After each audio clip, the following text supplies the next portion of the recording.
Hi guys, good morning.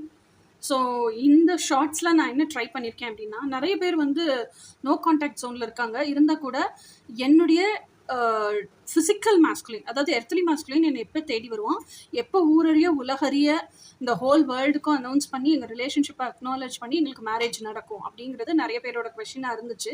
ஏன்னா their longing for that physical togetherness இல்லையா? அதனால இதுவும் நிறைய ஃபெமினைன்ஸுக்கு இருந்துச்சு. ஸோ அதுக்கான பதிலை வந்து ஷார்ட்ஸில் ட்ரை பண்ணி பார்க்கலாமா அப்படின்னு நினச்சேன். ஸோ ஜஸ்ட் ஒரு 4 கார்டில் பார்க்கலாம் அப்படின்னு சொல்லிட்டு. ஃபர்ஸ்ட் கார்டு வந்து king of wands. King of wands அப்படிங்கும்போது ஆக்சுவலாக இப்போ he's very passionate. King of wands அப்படிங்கிறவங்க வந்து ஒரு ஸ்ட்ராங்கான ஃபயர் எனர்ஜி, பயங்கர பேஷனேட்டாக இருக்காங்க, பயங்கர லவ் இருக்கு அவங்களுக்கு. இன்னொன்று ரொம்ப ப்ரொஃபஷனல், ரொம்ப ட்ரஸ்ட்வர்த்தி பர்சனாலிட்டி. இன்னொன்று வந்து அவங்க வந்து தேர் நாட் திங்கர்ஸ். எப்படின்னா திங்க் பண்ணிகிட்டே உட்காந்துருக்க மாட்டாங்க. திங்க் பண்ணி மென்டலாக ஒரு மைண்ட் செட்டில் ஒரு ஃப்ரேம் ஸ்ட்ரக்சர் ஆஃப் பிளானை ஃப்ரேம் பண்ணிட்டாங்க அப்படின்னா அதில் இறங்கி ஆக்ஷன் எடுக்கக்கூடிய ஆள். கிங் ஆஃப் வான்ஸுங்கிறவங்க வந்து action taker, action oriented person. Okay, so அப்போ ஆக்ஷன் எடுக்கிறதுக்கு ரெடி ஆயிட்டாங்க அப்படின்னு அர்த்தம்.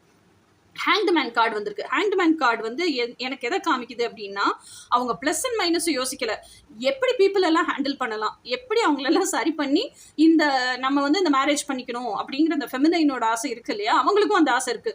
அதை எப்படி ரியாலிட்டிக்கு கொண்டு வரணுங்கிறதுக்காக கொஞ்ச நேரம் தனக்கான சாலிட்யூட் டைமை எடுத்து அதுக்கான பிளான் ஆஃப் என்ன பண்ணலாங்கிறத மென்டலாக ஃப்ரேம் ஸ்ட்ரக்சர் பண்ணுறதுக்கான ஒரு மீ டைம் எடுத்திருக்காங்க. அதுதான் hanged man. Disconnecting from this worldly mechanical life and being with themselves to frame structure the idea. அதுக்கப்புறம் ஸ்டார் கார்டு வந்து இது எந்த இன்டென்ஷனுக்காக இந்த ரீடிங் எடுத்தனோ அது கண்டிப்பா ட்ரூவா வரும் அப்படிங்கறத தான் ஸ்டார் கார்டு எனக்கு இண்டிகேட் பண்ணுது. இந்த ரீடிங்ல வந்து மோர் தேன் அபவுட் ஹீலிங் அது இது அப்படிங்கறதெல்லாம் காட்டிலும், ஹீலிங்கை பத்தி சொல்றது அதெல்லாம் ஓகே தான், ஆனால் ஹீலிங் இதெல்லாம் காட்டிலும் எனக்கு என்ன தெரியுதுன்னா, your wish is coming true. So your divine masculine is coming in your physical form. Earthly மாஸ்குலைனா வித் டிவைன் குவாலிட்டிஸோட வர்றாங்க. கண்டிப்பாக ஊரறிய உலகறிய அக்னாலேஜ் பண்ணி இந்த மேரேஜ் நடக்கும்.